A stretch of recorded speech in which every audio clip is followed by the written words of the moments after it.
This is the Detroit Sports Podcast Network.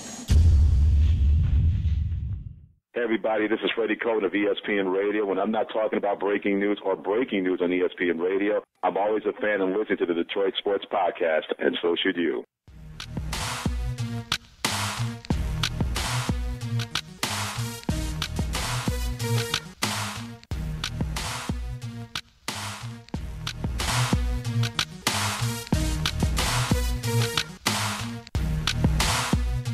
Episode 167 of the Doc and Jock podcast, now available for download. I am the Doc, John Macaroon. Joining me, my cousin, Adam, the Jock Strozinski. What's up, cuz? So we got the WWE Network on in the background here, and they got Stone Cold's podcast going on, and they got the Big Show on there. And the thing I love about Stone Cold Steve Austin is he just doesn't care.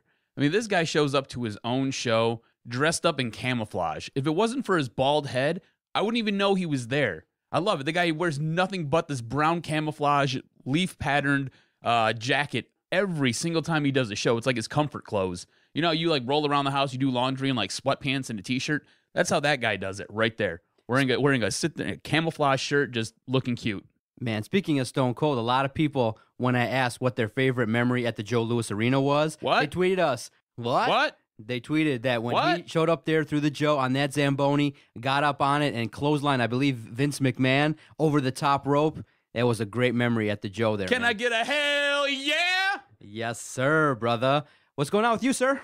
Not too much, man. So it looks like you did not do the Free Press Marathon? I did not. I had to work. So I was, if you were listening to WWJ, I was getting you some traffic tips on how to get down there because all kinds of stuff was closed. I had some guy call me at like 3 a.m, like, if you're just looking for a hookup, I'm in downtown Detroit, and I can't get out of downtown Detroit. They have everything closed off. I was like, yeah, dude, they got the marathon going on. He was like, oh, yeah, I totally forgot about that.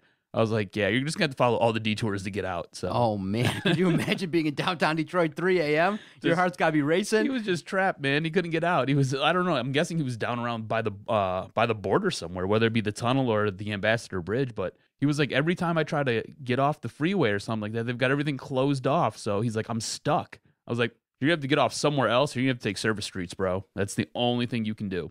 This fine podcast, episode 167, I'm looking forward to it. Going to break down the Detroit Lions, hoping to get a special guest friend of the podcast on, talking about the Lions and Red Wings. And then we'll play a round of Jock Jams to end the podcast. Obviously, there's been some news made with our Detroit Tigers, news and notes regarding the NFL, the Piston season starting, lots to get to. This is one of my favorite hours of the week, getting a chance to rap with you, picking your brain, but man, just to start off the podcast talking about the Detroit Lions, it was an enjoyable game for me. I was like, okay, unfortunately the defense was, the unit as a whole is very frustrating. Obviously, we know that when you make Case Keenum look like that, you're like, okay, there's going to be lots of room for improvement. I just wish we could be in the film room this week, wondering if they're getting chewed out, by Terrell Austin, because Case Keenum was releasing the ball rather quickly. There was a lot of things that the Rams offense did well, as opposed to some of the bad things that the Lions defense did. Case Keenum was like, boom, boom, boom, 3-step drop, ball was out of his hand. So they made a concerted effort to try to,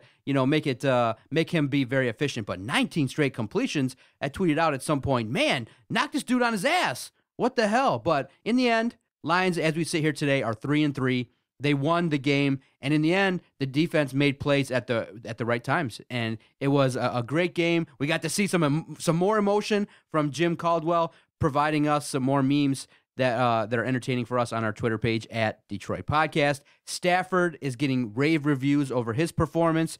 The offense is doing very well, and the other thing too is, like I told Jason and other people that I talked to this week, the Lions' schedule is not brutal right now. And so a lot of the factors that led to the Lions winning are also the opponent making boneheaded mistakes just as well. And, for me, the key play in that game versus the Rams was, the game's tied up. The Rams are driving late. Basically, they were scoring at will, and it's the end of the half. In the second quarter, they're at the goal line, and instead of kicking the field goal going into halftime because the Rams were going to get the ball back in the third quarter, instead of making the right conservative choice, kick the field goal, go into halftime 17-14, Jeff Fisher goes aggressive, and the Lions stuff the LA Rams, and that was a play that led to some strong momentum for the Detroit Lions. I think a key play in that game. Lots to talk about with that game, but it's good to walk away from the Rams game with the victory because they're a solid team.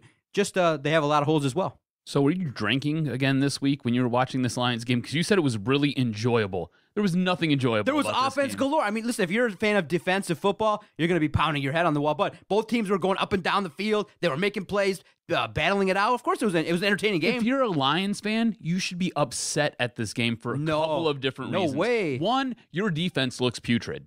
That's number one. Your defense is atrocious. They're in the bottom half to bottom third in every statistical category in the NFL. They're absolutely abysmal right now. But did you expect anything more? No, but I didn't expect the LA Rams to sit there. I didn't expect Case Keenum to come out and look like a Pro Bowl quarterback.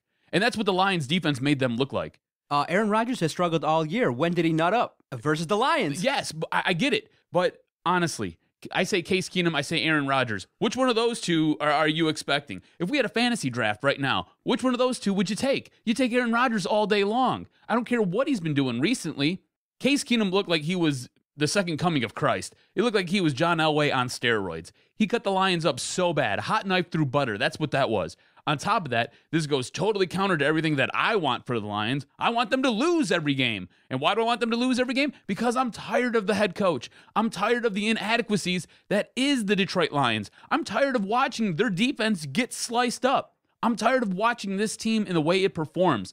If it wasn't for Matt Stafford putting this team on its back and saying, come on, guys, apparently you're all a bunch of one-legged hippies. Get on here, and I'm going to carry us to the end. Let's go. Come on. And he sits there and he drives them down the field and he gets them into a position to either score or puts points on the board himself or lets the kicking team come out and do their job. If it wasn't for Matt Stafford, this team probably wouldn't have a win at all. They would be just like the Cleveland Browns. Atrocious. That is brutal. Do you realize how far you are from becoming the Cleveland Browns? One bad injury to Matt Stafford's shoulder, to his leg, to his ribs, anything. If he becomes fragile like Tony Romo, where he gets breathed on and something breaks, you're the Cleveland Browns. That's what you are. Okay, man, you're not taking anything seriously that I said earlier in this season, talking on this podcast, week by week. Yes, we know the defense is atrocious. Ziggy Ansah is a shell of himself. DeAndre Levy's going to be on the injury report for the better part of the 2016 season. We know the defense isn't that good. The linebacking core is atrocious. You let Case Keenum cut you up for 321 yards. Yeah. Kyle Van Noy is the head of the linebacking department. You know, it's not a situation where you look at the talent on the team. You know, it just hit me when you said that. That just dawned on me that yes, he is their lead linebacker. That is horrible because last year he couldn't even get on the field. Dude, I love. That's why I say I would love to be in the film room because then Kyle Van Noy knows now that when the Rams were prepping in that game, they looked at film and said, okay, we're going to line up our tight end versus Kyle Van Noy. And it was such a mismatch. Did you see Kendricks, how large that dude was? It was like, he was just like, boom, touchdown, no pressure. Kyle Van Noy basically was punked in the game versus the Rams. It was hilarious. One of the things he struggles with the most is pass coverage. That was part of the reason he sat on the bench so much last year is because he couldn't cover people in pass coverage. So, yeah, I mean, hey, great job by Fisher sitting there devising a game plan where he put Case Keenum in a spot to succeed. Like I said, looked like Dan Marino in his prime out there, and then sitting there in lining up your tight end who's a behemoth on a guy who's not really good in pass coverage and struggles with it. So, hey, hats off to Jeff Fisher. But still, man, the Detroit Lions, honestly, a lot of the problems right now this season are stemming from this defense. And I don't know if it was just that they anticipated having DeAndre Levy the entire season, if they anticipated Ziggy Ansah not getting hurt. It's the NFL. You expect everybody to get hurt. I don't care who you are. You know, I don't know if it was maybe the way that this team is constructed because, honestly, as far as an edge rush goes, it's Ziggy Ansah and who else? You know, I mean, you're defending on defensive tackles to get sacks for you. So just in theory, as we talk this through, they're flawed the way they're put together on defense. And you see it every single week. This week it was Case Keenum. Last week it was Carson Wentz. You know, before that you had Brian Hoyer sitting there cutting you up looking like the second coming of Christ as a quarterback. This is not good. Where's my drop? This is bad. Oh, yeah? Okay, see, I'm taking it like this. We all are aware that defense has struggles. But in the past, when they've had struggles, what's happened? They've been, blown out. They've not been able to have an offensive unit that's been consistent. You obviously now know the Detroit Lions and their success in 2016 is going to be predicated on what they do on offense. And it's an offensive team. Now, is it a championship caliber team? No, we didn't expect that, but they're in games and they're relying on Matthew Stafford, who is single-handedly carrying them, the MVP of the team, maybe the MVP of the Central Division or the NFC North. But this is an offensive team, and so you got to look at it like, okay, the defense is going to struggle, but if they can keep making plays late in games for victories the last 2 weeks, I'll take it. I understand that I'm hoping that potentially Ziggy Ansah improves and he comes back stronger. I know he was in the game versus the Rams, but he was a shell of himself, maybe came back a little too soon, and he wasn't a force at all. But I'm looking at it like, okay, you know what? If the defense is going to be a bend, but don't break all the time kind of defense, then I'll take it. I understand because they have a built-in excuse. They don't have the horses.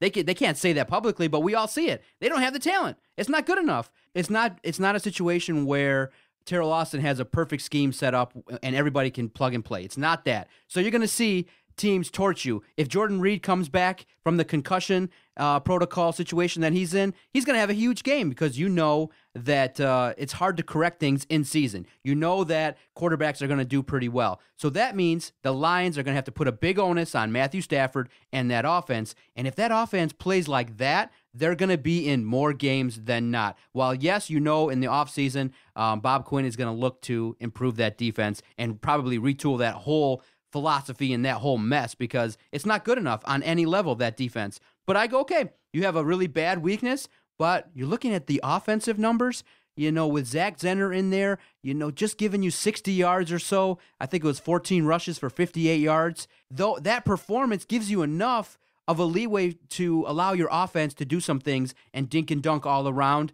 Anquan Bolden, that signing is very underrated in terms of the fact that now he got into the end zone again. He's a strong safety valve. And the point of contention that is hitting a lot of people, and I don't know if they're willing to say it, but the Lions offense is better with Ebron being hurt. It seems like it's much more open, much more fluid, not that many mistakes, and it's a better team without Eric Ebron. And so whatever his situation is, when he comes back, he's going to have to step up and be part of this team offensively. But Matthew Stafford, if he plays at that level, the level that he's on now, where his pass efficiency is unbelievable, he's very accurate. He's around 69% completion percentage. He's playing unbelievable. You're seeing drives, when the Lions get the ball first, their drives are crisp, fluid.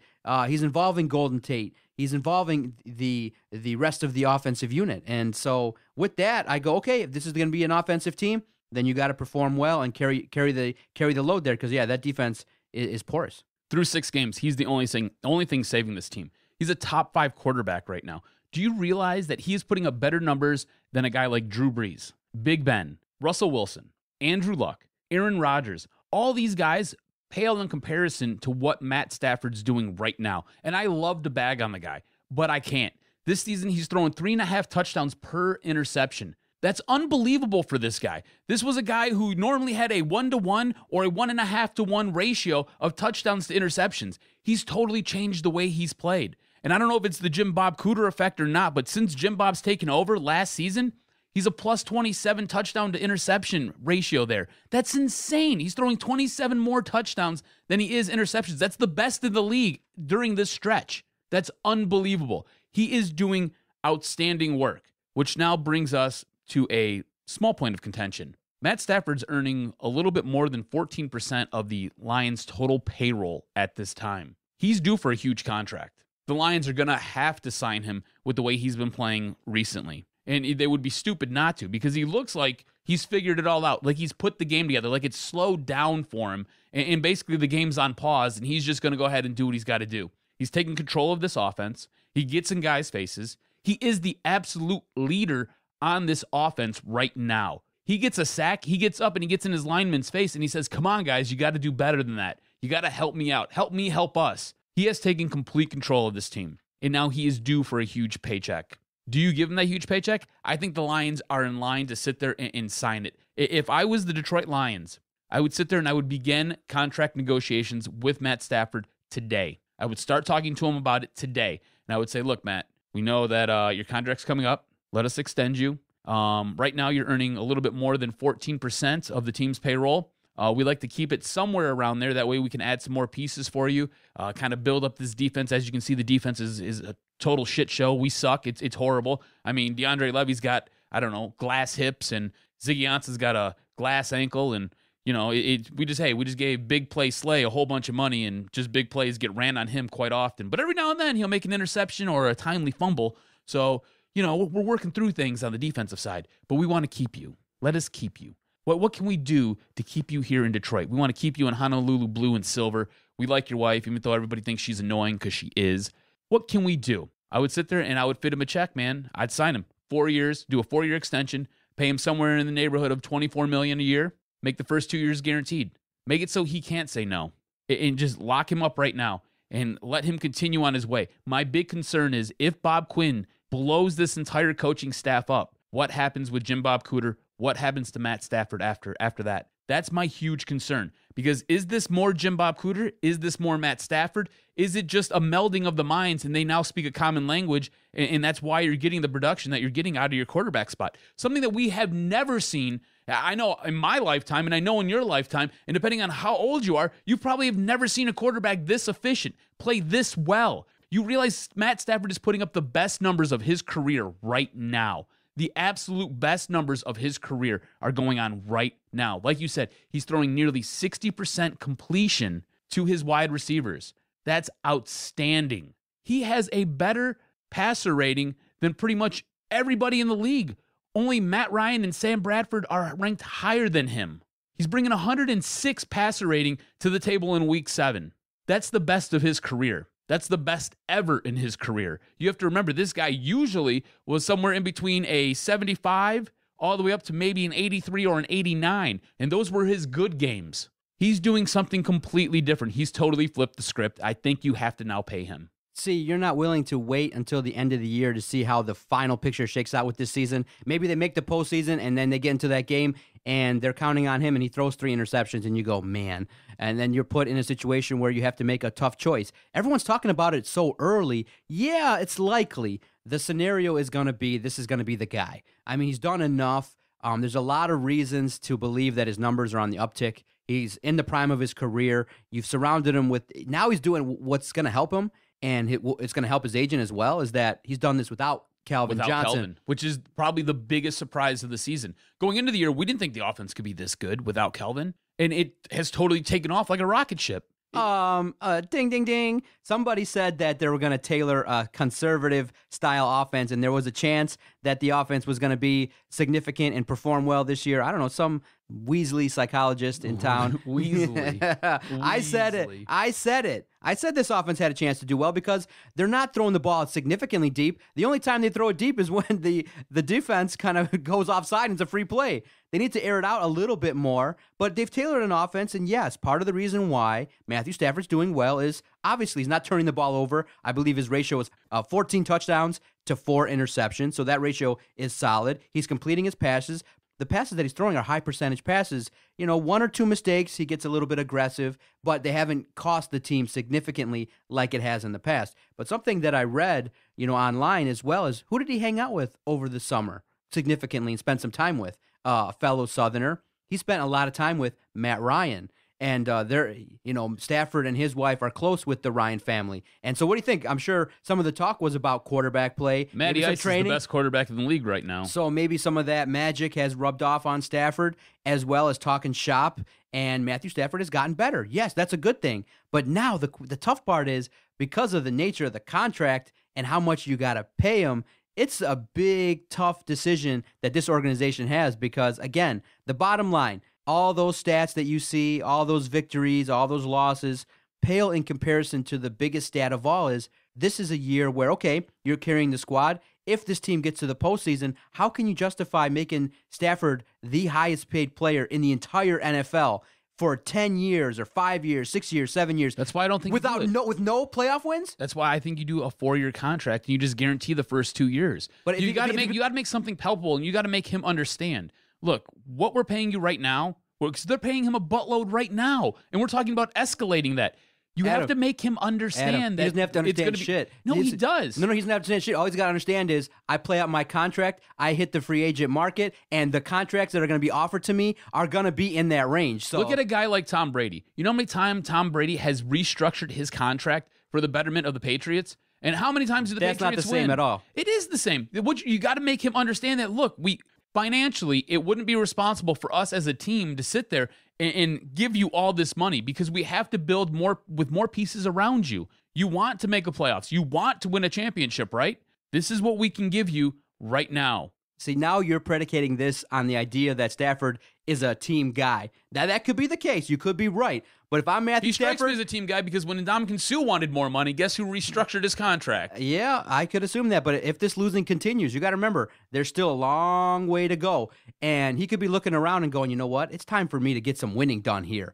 And it's time for me to also, make myself the most valuable guy out there and not negotiate. You're assuming that Matthew Stafford might want to open up his negotiations now. He probably might. It's in his advantage to lock it up. But if he continues on this path, I'm sure he's going to hear from his agent and saying, hey, listen, if you continue this, if you roll the dice on yourself one more year, you play that year out, and if you walk away with a similar status and do well, you could be looking at big-time numbers even higher in the neighborhood of $26 million, and you could be going to a team like Denver, a team like Pittsburgh, a team like, maybe the Cowboys if Dak Prescott suffers an injury or so, or if he regresses significantly. You got to remember, Matthew Stafford probably, as we speak today, is probably one of the top 5 quarterbacks in the entire NFL. And so... Well, there's no probably. His numbers back it up. He has leverage, and so I believe he has all the cards in his hand, and I'm certain it's going to be important for the Lions to win, because if the losing continues, I'm sure he's going to use that leverage and probably look for a bigger deal somewhere else. Okay, look at it like this. Andrew Luck just signed the richest contract by an NFL football player ever. His average salary is a little bit more than $24.5 million a season. So Andrew Luck makes big money. Matt Stafford right now, his average salary's just shy of 18. All right, it's like 17 and some change. This year he's making 22.5. Next year he's making 22.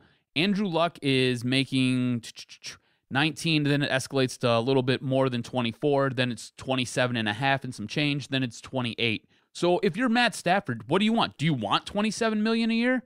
Because that's not what's best for the team. You can take a contract where you're making 24, maybe 25 million a year. You have to remember, every single year the salary cap increases. I'm talking about a ratio in comparison to the salary cap.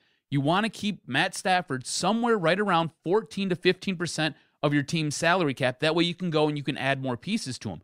So if you sign him for $24 million, I mean, hey, that's a pretty nice contract. Come on, bro. I don't know what else you want here. Yeah, so you're Team Quinn, I'm Team Stafford's agent. And it makes sense where you're negotiating from team guy, structure the deal so the team can win. It plays to his advantage to have more talented guys around him.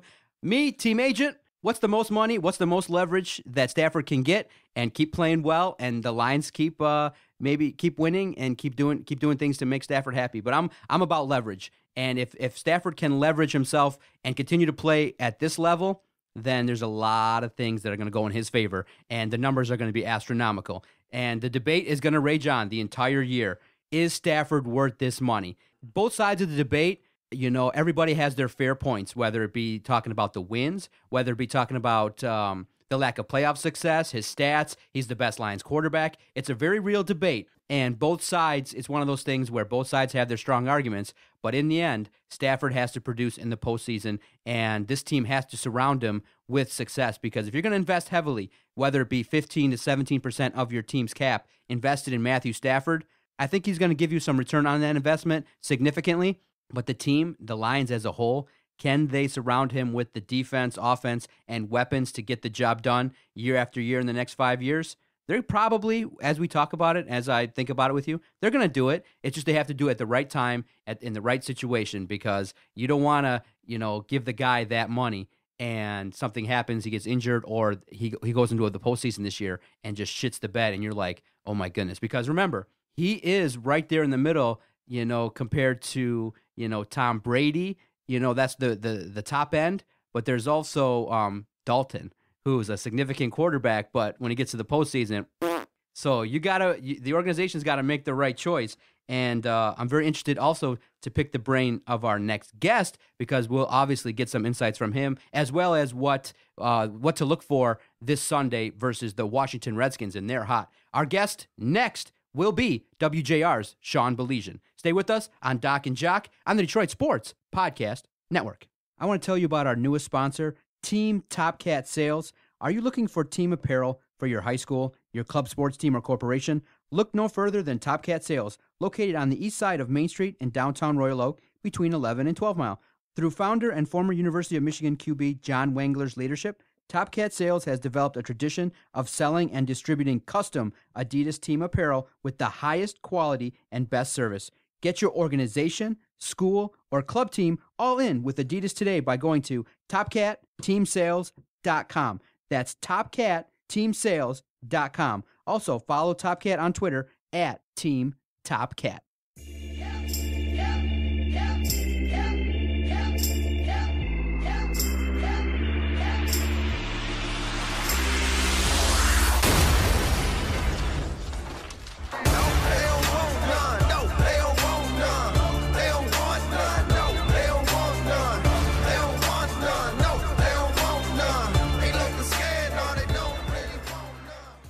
Welcome back to the show. With us right now, it's a guy that you've heard around the area. You know him well. I know him well. We've got Sean Baligian of WJR's. He does the Lions pre- and post-game, as well as he has some dealings with USA Hockey, which is why we want to bring him on to sit there and finish our talk about the Lions, as well as touch on some Red Wings. Sean, what's going on, bud?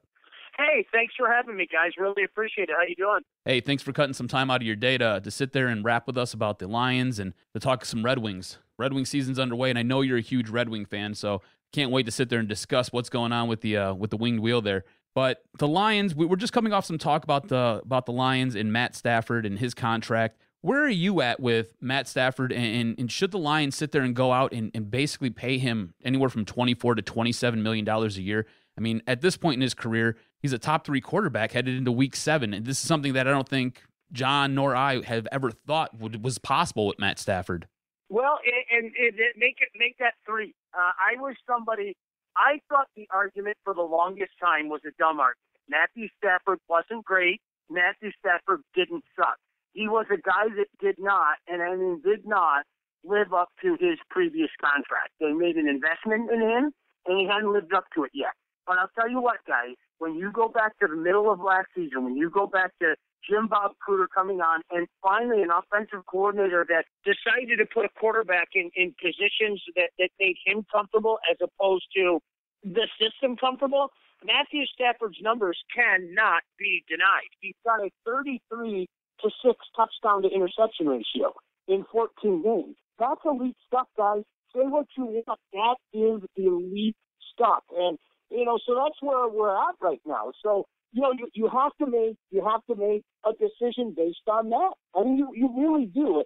This franchise can ill afford to look for a franchise quarterback again. I mean, really, they can ill afford to do that, and they have one right now. He's still a relatively young age. I'd like to see what the contract number may be. I hate the term hometown discount, but we'll see if Matthew Stafford wants to be here and how much he wants to be here, if he can become creative with the potential extension and locking him up. Again, guys, he's only 28 years old. That's it. There's a lot of tread left on those tires.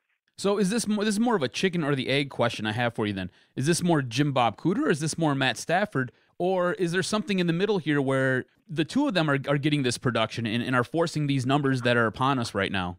Well, I think, here, let me put it to you this way. For the longest time, the Lions had really bad personnel. I don't need to be the guy to tell you that, but they had really bad personnel. When you look at some of the bum of the months that they had, and there were, hey, look, everybody loved Nate Burleson. Nate Burleson was done. Kevin Ogletree, Chris Durham.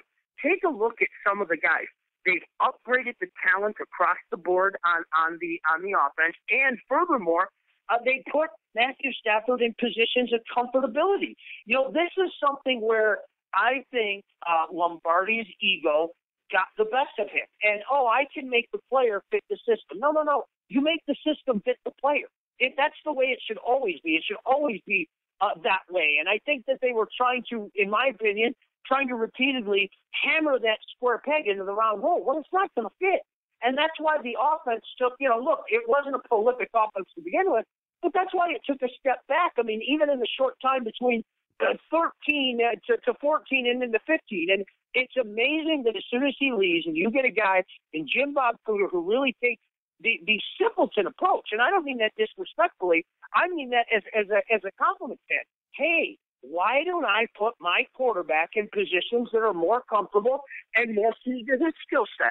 What a novel concept. So I really do think it's a combination of both things. They upgraded the talent around him. That can't be debated. And they put him in positions where he could actually succeed.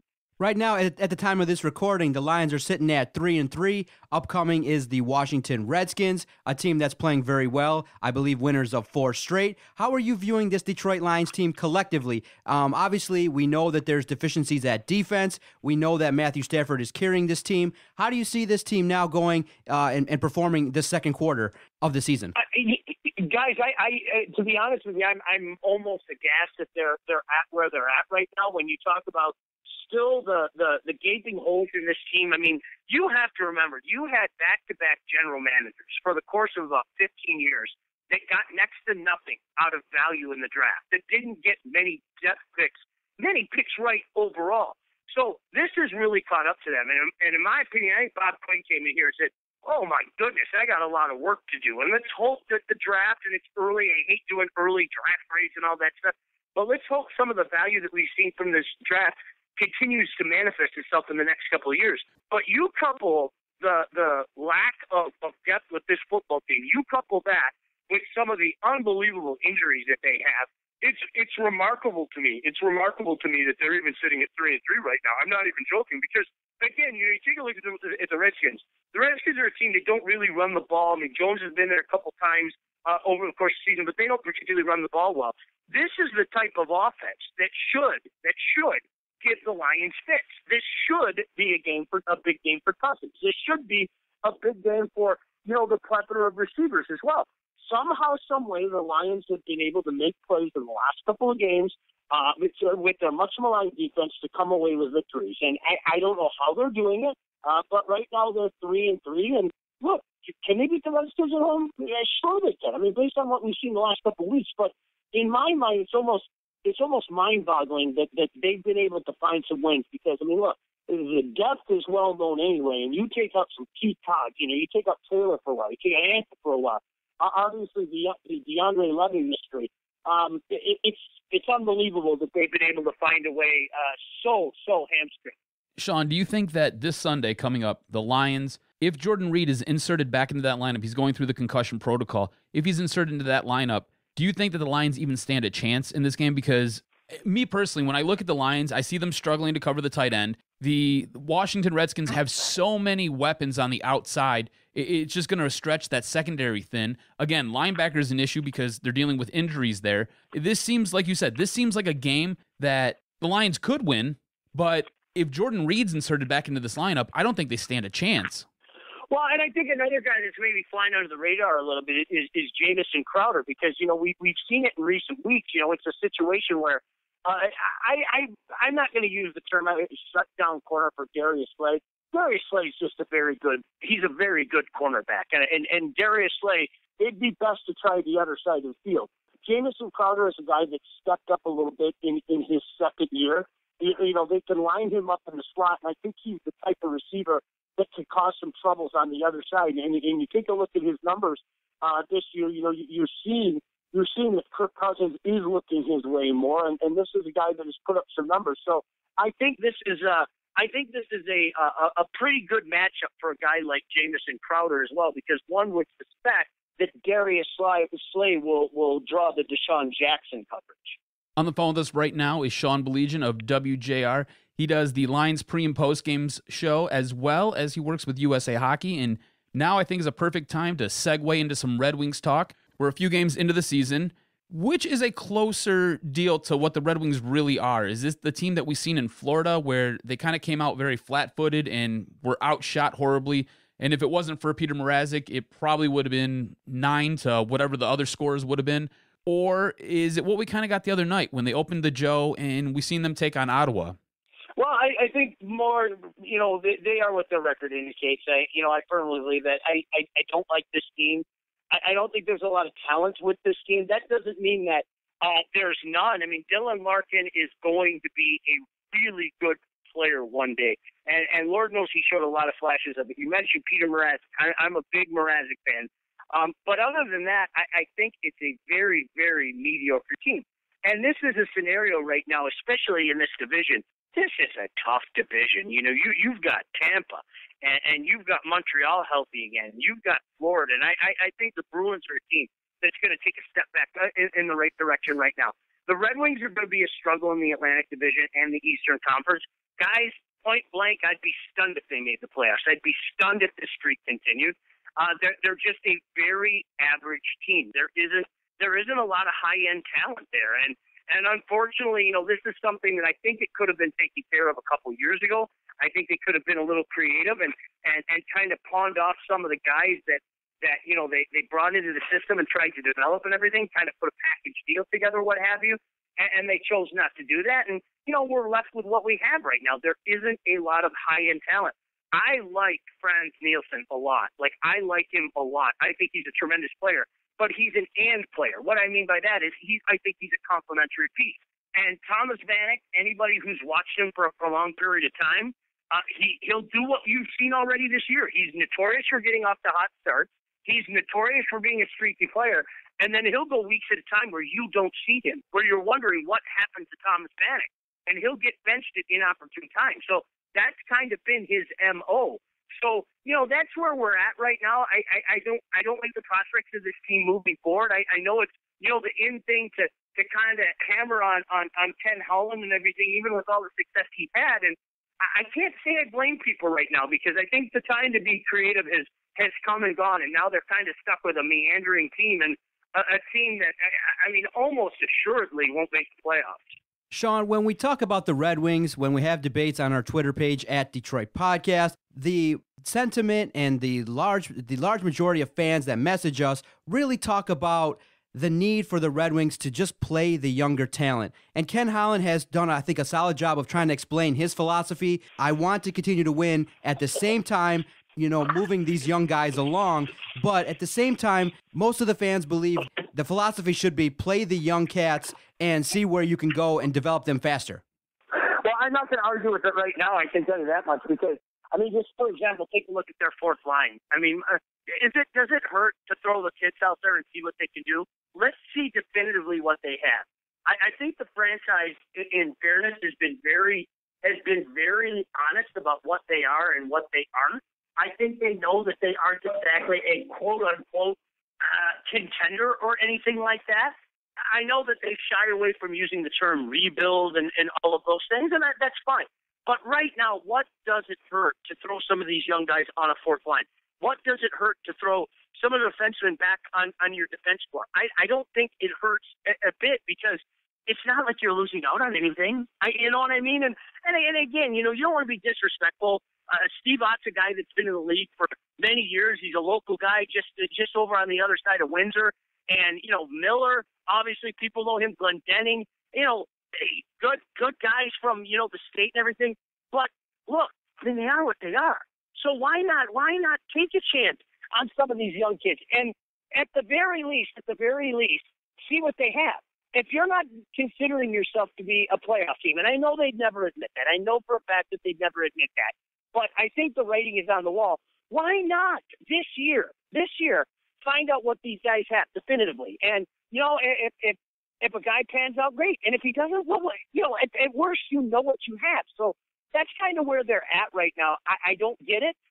It doesn't make sense to me, but this is the way they've done it. And, I think with all due respect, I think it reeks a little bit of being stubborn. Not a little bit, a lot of it. Of being stubborn and playing this is the way we've done it, this is the way we will always do it. And look, circumstances have changed. Do you think that at this point in the season, Dylan Larkin's pressing a little bit? Because when I watch him play, he looks a little bit uncomfortable. Unlike last season when he kind of came out like gangbusters and everybody was like, oh, wow, we've got the second coming of Christ on skates here. He looks like he's, I don't know, maybe he's trying to do too much. Maybe it's in his head a little bit. He looked much more comfortable the other night when he was playing along with Z. But otherwise, the very first 2 games of the season, he looked like he was just, I don't know, maybe clutching the stick too much and just trying to do too much. Well, I thought he ran out of gas last year, and you can't blame him. I think the one thing you have to remember about a guy like Dylan Larkin is guess what, guys? He's still a young man. I mean, this is a guy that just turned 20 over the summer. I mean, he is still a young man, and he had a dynamic first year. You can't argue that, and I thought it was the first year that he slowed down as it went on. I don't think that Dylan Larkin is ever going to be the type of guy that, is going to lead the league in scoring, et cetera, et cetera. But, this is a young man. A lot is expected of him because, you know what? He is one of those rare talents on this team that is something more than average. And right now, you can't say that about a lot of guys. So maybe it's in his head that he knows it, and that's causing the press a little bit. I think what a young man like that has to do is remember what he is, who he is, et cetera, and just go out and play that way. Should there be a concern for Red Wing fans that guys like Larkin, Zetterberg, Abelkader, Tatar, Nyquist, those guys aren't scoring? It seems like second and third line guys are putting the puck in the net. You got guys like Darren Helm sitting there scoring big goals when they need them, and the guys who you count on to score aren't doing it. So should there be a concern there? I think so. I mean, that's kind of been the concern for a long time. The lack of secondary scoring. I think, when you look through the annals of the Red Wings the last few years, it's kind of a less than defense score across the board. A defense score where maybe you're asking a guy to play a step above what he's supposed to be. And I think the lack of secondary scoring. I think, especially in the playoff series, the lack of secondary scoring is something that really hurt them. And, look, I mean, at the end of the day, guess what? The guys on the third and fourth line, I brought up Bannock earlier, but the guys on the third and fourth line, they aren't going to be able to get it done. And that's when you have to rely on some of these other guys to get it done. And, quite frankly, with the lack of talent around them, I'm not sure that they're going to be able to do so. I'm really not. And, that's kind of where we're at right now. And they're not awful. I mean, this isn't a horrible team. This isn't going to remind anybody of, I'm showing my age here, but the 85-86 Red Wings, which were just absolutely abysmal, as a kid, but they're not good either. And I think that's the big problem right now. Sean Baligian on the phone with us. You can follow him on Twitter at Sean P. Bali. Now, Sean, we'll get you out of here on this. Obviously, this year is the last year for the Joe Louis Arena. Lots of people are reminiscing regarding whether they dislike the Joe or the great memories there. What was your favorite memory at the Joe Louis Arena in its time? Wow, that's hard to say. First of all, let me get this out. The place is dumb. I mean, they had to upgrade it. I mean, we all have great memories, all of that. I mean, so wait, Sean, you don't like navigating those stairs with 9 beers deep and trying to get all the way up to the roof? The place is a dump. I mean, just period, end of story. This is going to sound weird because I know everybody else is going to talk about the Cups and everything. I thought the Jacques Demers era, when Jacques came back and all of a sudden excitement returned to the Joe, that was a special time. 86, 87. I really felt like that was a special time because, the year before they were so crappy. And, back then it was like, oh, golly gee, we made the playoffs. Hooray. Here or there. And then, subsequently they were bounced out the first round. But, the way they got into the playoffs in 86, 87 and then making that run, to the conference finals against that Edmonton Oilers juggernaut, it was just a special time for me. And I think a lot of it may have to do with the fact that, my buddies and I had just gotten our driver's license and everything, and we would do the old routine. I'm sure you guys had been there before. Of, okay, I'm going over to Ted's house tonight, and Ted would say, "Oh, I'm going over to Sean's house," and we would all do that, and we'd all blow down to the Joe together. But it was so magical to me because we were hockey fans, and we were going to be down there anyway. And in the beginning of that season, from the middle of the season, you could pretty much go sit wherever you wanted. And then as the season progressed, it got an atmosphere, and it got fun, and it the noise and everything, and it was really cool. And I've never been one of those snobby fans, oh, where were you 2 months ago? I think it's better, when the place is packed and people are enjoying the game, and it's a fun team and everything. So As strange as that sounds, because it'd be so easy to pick one of the cups, that year, that era really holds a special place to me. Thank you so much, Sean, for giving us the time. Continued success and great work on the Fox 2 Sportswork program, WJR, your work with USA Hockey in Wayne State. We greatly appreciate the conversation. Best of luck. We look forward to chatting again down the line. Anytime, guys. Call anytime. It's a pleasure to talk with you. Thanks, bud. We appreciate it. And that was Sean Baligian.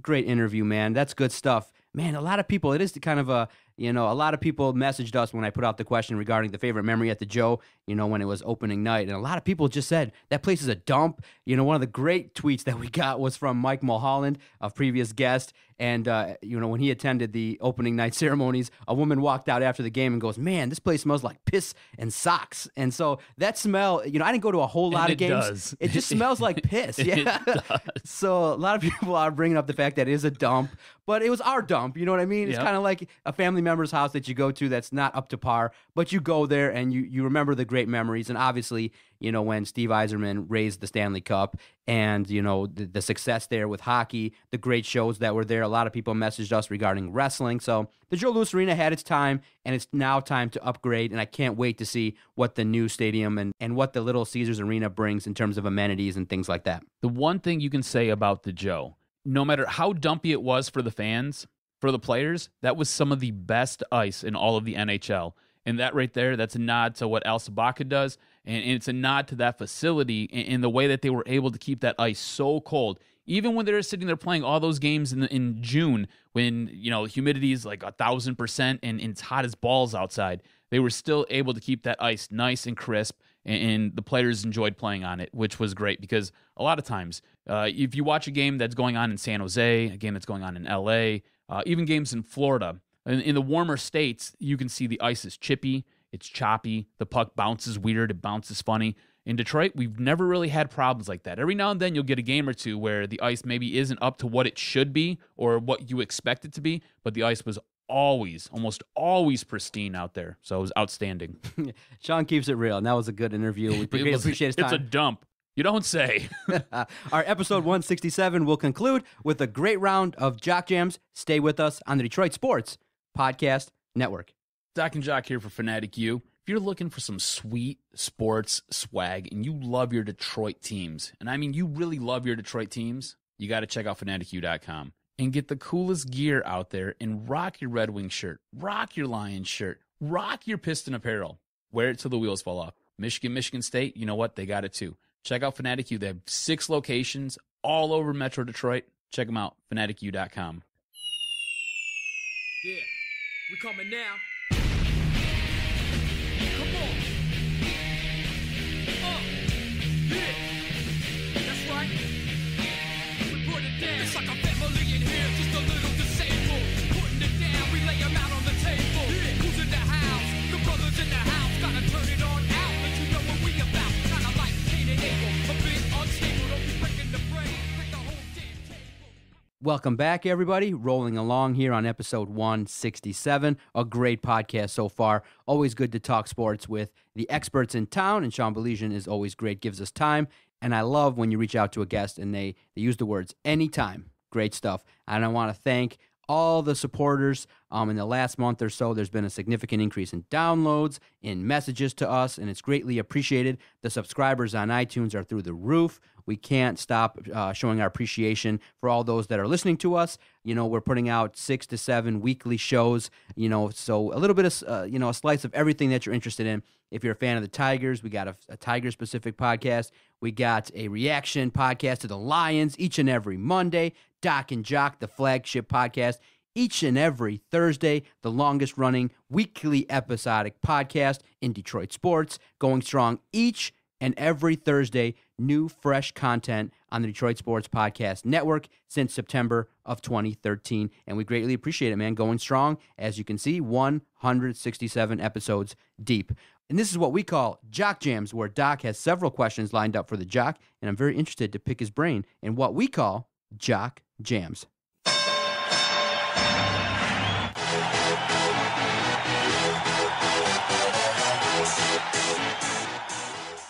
Well, cuz, Al Avila spoke to the media on Tuesday, and he dropped a bomb not surprising if you were a follower of this podcast several years ago at our beginning. We wrote about it. We talked about it when they hired Brad Ausmus, and we talked about it throughout the course of the Doc and Jock podcast, that this run of spending, $180 to $200 million per season had to end at some point. And Al Avila stamped it on Tuesday when he came out and said, look, the makeup of this ball club is probably going to change. We're going to look younger, and we're probably going to have a significantly lower payroll. What was your reaction to Al Avila's news and probably cementing the fact that this is likely the Tiger squad in 2017 going forward in a rebuild mode? I don't think anybody's surprised. The big issue and concern for me is, what is Mike Ilitch going to do? We all know that the only thing keeping him on life support right now is the hope of winning a World Series. That's the only thing that's keeping him alive right now. So does Mike Ilitch now step back with Al Avila as his general manager and let him run the team and build the team the way he's supposed to? Or does he do what he used to do with Dave Dombrowski, where Dombrowski would have the roster all set, and then the final day of free agency or so, he would come in with a monumental move and sit there and open up the checkbook to get a guy in here for upwards of $20 million, a la Justin Upton last season. So I don't think any of us were surprised by this, because it's obvious the Tigers can't continue to do business the way that they've been doing business. It's just too much money. The attendance at Comerica Park is down. So you just can't keep sitting there spending good money after bad money trying to sit there and win a World Series. The thing that I took out of that interview was most interesting to me was everybody's on the table. Everybody. Miguel Cabrera, Justin Verlander, Victor Martinez, JD Martinez. All these guys are out there. Ian Kinsler. The only people who they're sitting there looking to keep are the three young arms. They want to keep Fulmer, Norris, and Boyd. Those are the only people that they're looking to keep and that you can't touch. But if you want Miguel Cabrera, make us an offer. You want Justin Verlander, make us an offer. You want Victor Martinez, him and his jockstrap and a bag of balls? Sure, make us an offer. We'll give it to you. You want Jordan Zimmerman, who we just signed for $18 million a year? Make us an offer. They're willing to sit there and push everybody out. Do you realize last season, their total payroll, after you factor in what they had on the disabled list, payroll that they were able to retain, minor league salaries, their total payroll was in excess of $205 million. You can't do business like that. They've done it for too long, and it's put this team in kind of a bind now. You just don't have the money to sit there and pay these accelerating salaries. So don't be surprised if Justin Verlander is the first one to sit there and somebody to make a phone call about. All right. Now, the issue that you kind of run into is there's this thing called a 10-5 rule. And basically, if you have 10 years of major league service and you spent the last 5 consecutive seasons with one team, you have the option to veto any trade. So if Al Avila goes to Justin Verlander, goes to a guy like Miguel Cabrera, goes to a guy like Victor Martinez, and sits down and says, hey guys, here's the deal. We're not going to be good for some time. We're looking to rebuild. We're trying to do this the best way possible. We want you guys to be able to win. Would you be willing to accept a trade? And we'll trade you to the best team that we can trade you to help you guys win in the later stages of your career. You guys will forever be a Tiger, but right now it's all about doing business, and we've got to do what's best for the franchise. Look, Mr. I's not getting any younger. We all know that basically formaldehyde is the only thing running through his veins that's keeping him upright at this moment. So we've got to do what's best for business. Would you guys accept a trade?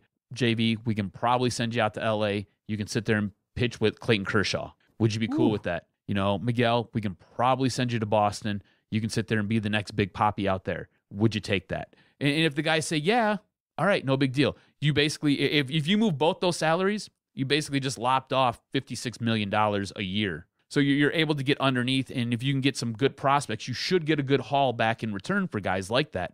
So it doesn't surprise me. It's going to be interesting how Al Avila can manipulate this and kind of work around this. Again, he's looking at lopping off some very high-priced salaries, guys who are either in their waning years of their prime, or you've got a couple guys who are now kind of entering into their prime. So it'll be interesting what he can get. The big issue is guys sit there and they talk about getting rid of guys like Anibal Sanchez. Good luck. You're going to have to sit there and you're going to have to pair him with something. Whether, you get rid of Anibal Sanchez and you throw in an Ian Kinsler.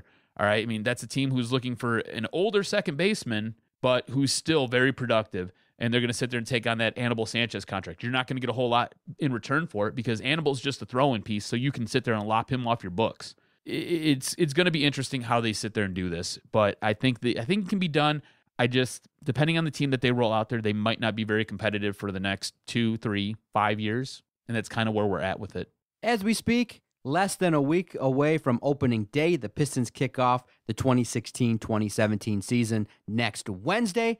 And, not a lot of talk regarding the Pistons. Obviously, a couple of the storylines involve Andre Drummond and his free throw situation. Obviously, whatever he's doing with the virtual reality isn't working. His free throw percentage, if you look in the preseason, still not significantly better. But going into the 2016-2017 season, there's going to be a lot of expectations for this Pistons team.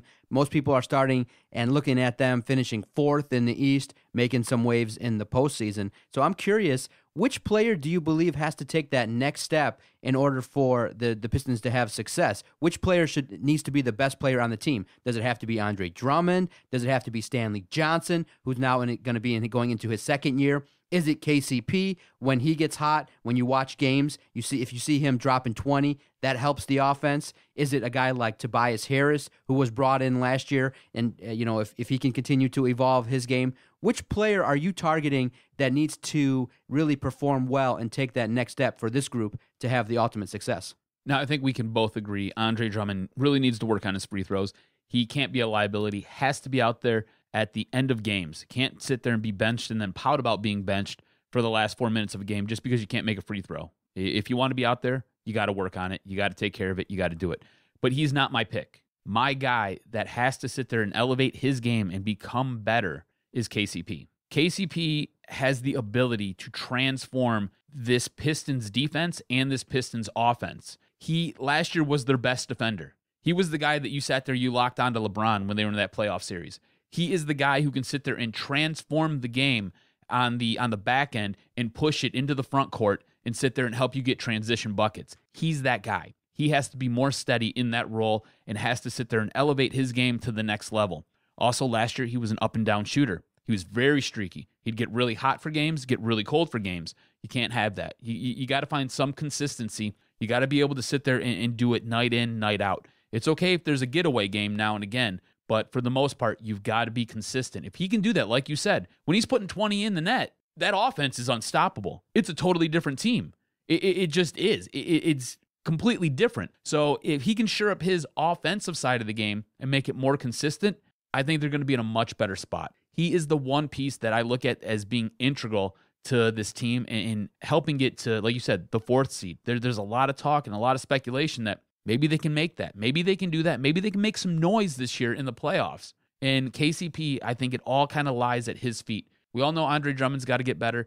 We all know that you got Reggie Jackson dealing with a knee injury. So if Ish Smith can come in and facilitate for the next, 4 or 5 weeks, that's going to help out the team. But the one guy who it's really imperative to sit there and take that next step in his growth is KCP. After that, it's probably Stanley Johnson. Because I think both those guys, being the wing players that they are, they can transform a game for you. Big expectations. SVG, by all accounts, has done a great job, and so I fully expect, I'm thinking a little bit lower. I expect them to make the postseason, but probably in the neighborhood of a 5 to an 8 seed. I think 4 is a little bit high because of injuries and the depth issue. They're rebuilding. Obviously, the draft was pretty solid. I do believe the additions in the offseason have been solid, and it's going to be interesting to see how they progress on defense. So I'm thinking they're going to make the postseason. I'm not sure the ceiling is going to be that high, but I do believe in the East, they should be able to make some noise and do some things. Maybe win a couple games in a playoff round. At the best, win a round or two, but they have to take a step. Another year underneath Stan Van Gundy, you're kind of seeing the way he's building this team, and you're seeing what he's doing. Made a great move last season at the trade deadline to get Tobias Harris, who is an outstanding piece for this team. That guy might become a superstar. All right. It looks like Stan Van Gundy knows what he's doing. And again, another year underneath his regime. I expect this team to finish no better than 4th, no worse than 6th. They're going to be either a 4, 5, or 6 seed. They're going to make the playoffs, and I expect them to be disruptive when they make the playoffs. Following week 6 of the NFL, it was a very interesting week to watch. A lot of key performances. You had the issues with OBJ, his whole deal with the kicking net. That was very interesting. You had some great offensive performances, great comebacks. Now we're looking at maybe rooting for Cleveland to join us in the 0-16 category. But two of the biggest storylines, I believe, walking away from week 6 involve quarterbacks. Aaron Rodgers has struggled. I mean, there was a performance that he had versus Dallas that was very interesting to watch because I wasn't used to seeing Aaron Rodgers spray the football all over the place. And in that matchup, Green Bay versus Dallas, the quarterback that everyone has kind of walked away going, oh my goodness, is Dak Prescott. And he's entered into the conversation as being a replacement for Tony Romo. And walking away from week 6, the conversation is, should Dak Prescott earn that job when Tony Romo comes back? I want to pick your brain regarding two of the biggest stories coming away from week 6. What the hell's happened to Aaron Rodgers? And what's your take on this young, impressionable rookie, Dak Prescott? Let's start with Dak Prescott first. All right. There's no reason Tony Romo should be your starting quarterback when he comes back. You do see what Dallas is doing right now. It looks like a well-oiled machine. Dak's got some type of rapport with his wide receivers, whether it be Cole Beasley, whether it be Terrence Williams, whether it be Jason Witten. He has rapport with these guys. Also, Zeke the Freak looks like he's the real deal, and they've got something good going. So why are you going to sit there and insert Tony Romo and mess it all up? I think it would be silly. I think what you need to do, if you are the Dallas Cowboys, you need to go with the whole Tony Romo, Drew Bledsoe motif here. Look, Drew Bledsoe got hurt, and I don't ever think you should lose your job because you get injured. But if there's a guy who's doing a much better job of what you were doing, there's no reason you should get your job back. And look at what happened with Tom Brady. Tom Brady was able to take that role over, led them on to multiple championships. I don't know if Dak Prescott has it in him to lead him on to multiple championships, but what I do know is so far this season, he's accounted for 10 touchdowns for this Dallas Cowboys team. He takes care of the ball. He's efficient at what he does. Also, he gives them an option when the pocket breaks down. He's elusive. He can run, and he adds a little bit of a dual threat there. I like what Dak Prescott's doing. I think he should be the starter as the season goes along. Now let's transition over to our boy Aaron Rodgers, because I've got a lot to say about this. I don't know if he's regressing. I don't know if it's something else. I don't know if it's what all the Green Bay fans fear, in that his relationship with Olivia Munn is, I don't know, making him study less, making him care less about what's going on. Aaron Rodgers' facial features, just reading what's going on the field, when you look at his face, it almost looks as though he, I don't want to say doesn't care as much. He just looks like at certain points he's checked out. And to give you an example and to kind of highlight this for you, do you realize through their last 12 starts, Brian Hoyer has been a better quarterback than Aaron Rodgers has? And I'm going to give you some stats here. Win-loss, Hoyer 6-6, Aaron Rodgers 7-5. I think we both agree that Aaron Rodgers has been on better teams than Brian Hoyer. So one game difference there. Completion percentage. Brian Hoyer, through his last 12 starts, is 63.4, while Aaron Rodgers is 58.6. That's dramatic. That's huge. For a guy who has won championships and is a guy who is looked upon in the league as one of the best quarterbacks, a 58% completion percentage is awful. Now you compare passing yards. Hoyer's got 262, while Rodgers has 266. Touchdown to interception ratio, it's really close. 20-5 to 20-9 for Rodgers. And now the biggest issue, their passer rating. Brian Hoyer's 94%, Aaron Rodgers is 83%. Basically what you're saying is when it's crunch time, you want Brian Hoyer over Aaron Rodgers. All right? And you have to realize that his passer rating and his completion percentage have continued to fall since his very best season in 2011. So does that mean that basically he rose to the top and now he's checked out and he's like, all right, whatever, I can just do it. I just go in there and I do my thing. Has he lost that hunger? Has he lost that edge, that drive? It might be so. You know, I like Aaron Rodgers. I don't follow his career as closely as I probably should, seeing how he is in the NFC North. But it looks like something's amiss here, whether it be with the offense, whether it be the pieces around him, or it's just Aaron Rodgers himself not studying enough. This year, his passer rating is the lowest it's ever been at 88.4. He's on par with guys like Captain Kirk Cousins, who's 89.7, Sheila Manning, who's 88.8. He's right there beneath Eli Manning. On the other side, you've got Marcus Mariota, who's an 88.3. So what you're saying is you could take Marcus Mariota and plug him into Green Bay's offense, and essentially you're going to get the same. you probably would get something better because he's a little bit better of a runner than Aaron Rodgers is at this point in his career. And then you got Paxton Lynch, who's 86.3. So he's sandwiched between these 4 quarterbacks. Something's amiss with Aaron Rodgers. And I think it's something that he has to look at, whether it be in the offseason or whether it even be right now, headed into week 7. I've got to get better. I've got to do different things. Look, I know he cut cheese out of his diet so he could lose some weight, so he could be a little bit more mobile. Maybe he needs to pick up a book and pick up a spoon of cheddar. I don't know. Yeah, and it's one of those things, too, as you were talking, I was thinking maybe, looking at his contract situation, it's one of those situations where maybe just a fresh start somewhere else with a new organization could help revitalize. And he's come out and said that, what my issue is, it looks like it's mechanics. It's the small stuff that I got to get back to. And so I do believe that he is struggling. And I do believe that it has to do a lot with his accuracy. But when a guy has done it before, you know that in the film room, he can kind of make some adjustments. And there is some talent on that team. So I do believe that you can give a guy like Aaron Rodgers the benefit of the doubt. But if this continues into the rest of this season and into next year, you're going to have some issues there in Green Bay. Do you think that maybe because you got to remember, when he came into the league, he was forced to sit behind Brett Favre, and Brett Favre wanted nothing to do with him. And there was a story that came out through Bleacher Report that basically the moment Aaron Rodgers met Brett Favre, he said, "Hey, what's up, Gramps?" And that rubbed Brett Favre the wrong way and wanted nothing to do with him.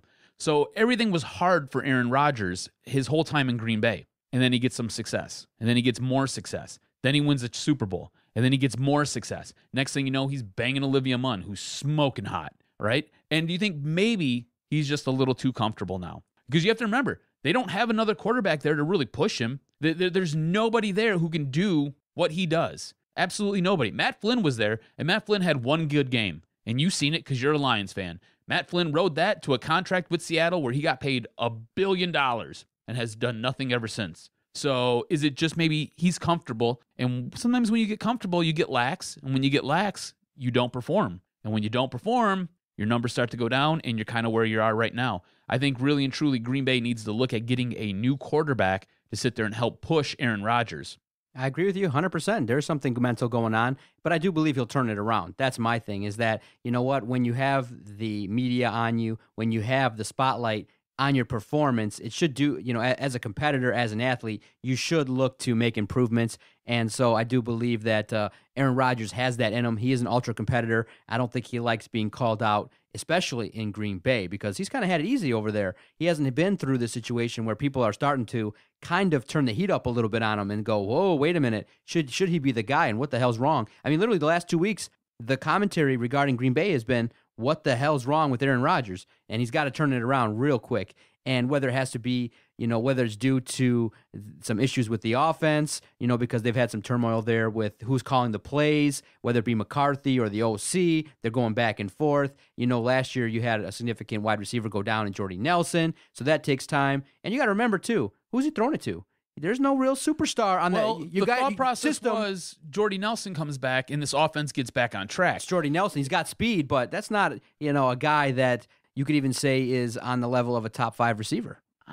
He's on the outside. I think if you go back 2 years ago, not this year, and not the year where he sat there and broke his ankle or he had an Achilles injury. If you go back the year before that, he was definitely a top 5 wide receiver. Then he was injured, and now he comes back and he's trying to work his way back up to maybe where he once was. But I think a big issue is this offense, and whether it's Aaron Rodgers or not, just taking the leadership role. Because I think, again, comparing Matt Stafford has taken that leadership role almost as if it's a scepter. And he's like, you know what? I'm the king of this offense.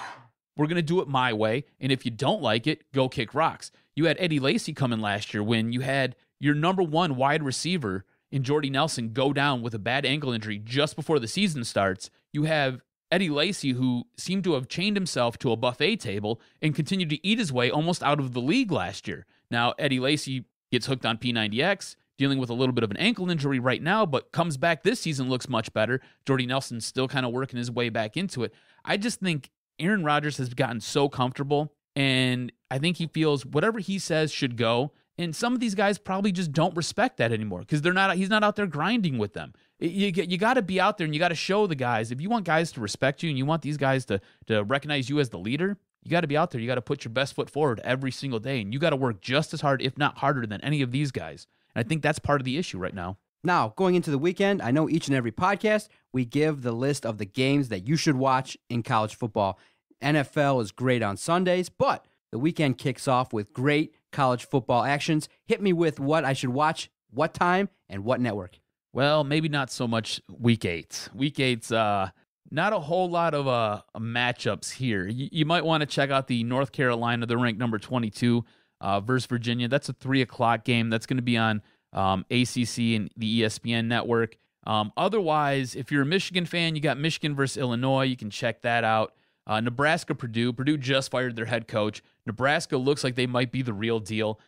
Both those games are 3:30 starts. The Michigan game will be on BTN, while the Nebraska game will be on ABC and ESPN2, so you can check that out. Otherwise, it kind of becomes slim pickings. On ESPN3 at 3:30, you'll have Western Michigan versus Eastern Michigan. Now, the MAC is shaping up to be a real nice conference this season. Eastern, Central, and Western are all solid teams this year. Western is absolutely the cream of the crop here. They find themselves ranked for the first time in quite some time. They're ranked 20th headed into Week 8 here, so that's going to be an interesting matchup. You've got Arkansas, which is ranked 17, versus Auburn, which is 21. That's a 6 o'clock game on ESPN, so check that out.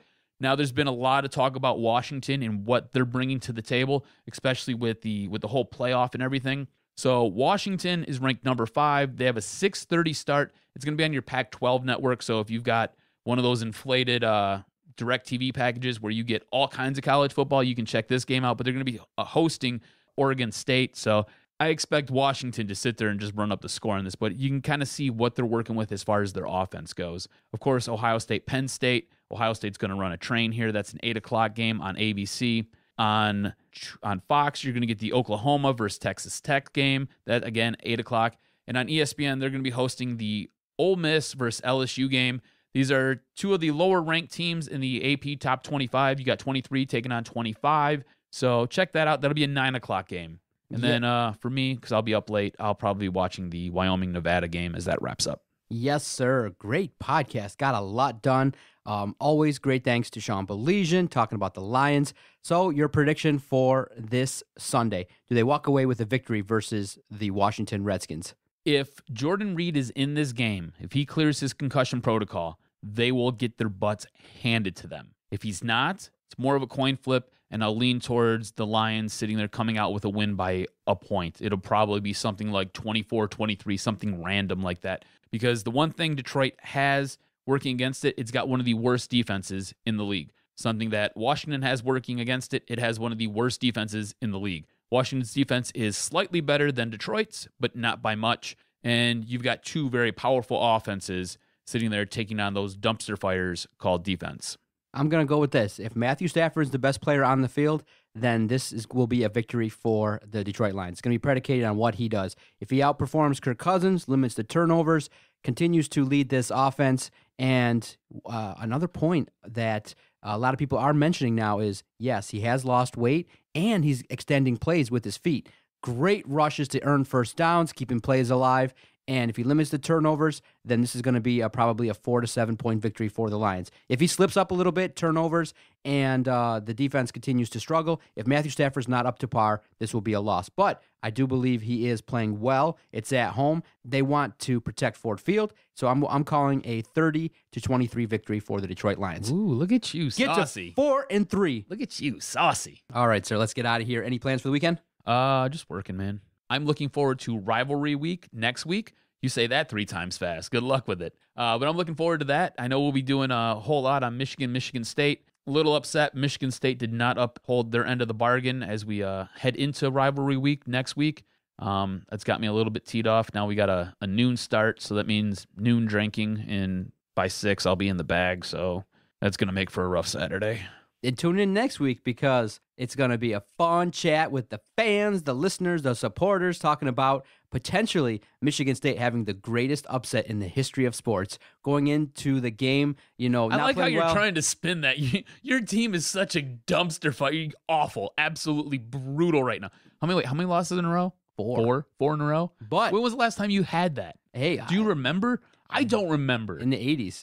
Exactly. It's been a long time. But, hey, now Michigan comes in. They could ruin. If Michigan comes into the East Lansing undefeated, there's a chance to epically ruin Michigan's season. And you got a softer D'Antonio, too. He's taking it easy on these guys. You know why? because he did a real bad job recruiting. He recruited some jello soft players. All right, guys, it's going to be okay. We just got to come out of the corner and keep on fighting. Normally, D'Antonio's flipping over a table, asking for the kerosene, setting it on fire, sitting there finding a coordinator, body slamming him through the table, and then sitting there hulking up real quick, dropping the leg across the throat, and then looking at somebody to sit there and count 1, 2, 3. No, sir. That's not happening right now. It's okay, guys. Let me get a napkin. Let me dry your tear. I love you. I love you guys. So you're saying Michigan State has heart issues in more ways than one. I like what you did there. I see what you did. Doc and Jock, episode 167 is now over. Please tune in. We appreciate all the support. Thank you for downloading. New episodes of Doc and Jock air each and every Thursday. Uncensored, unfiltered, dedicated to Detroit sports. We greatly appreciate all the support. Thank you for chatting sports with me, cuz it was a great hour, and I appreciate all the fun talks and a great round of Jock Jams. Absolutely, sir. Go Wings, go Lions, I guess. Tigers figure it out. He's Adam Strozinski. I'm John Macaroon. See everybody next time. This was locker room talk. Second dick. Sorry, Detroit. Didn't quite work out. And all I can say is Detroit Sports Podcast scores. I hear voices in my head. They counsel me. They understand. They talk to me.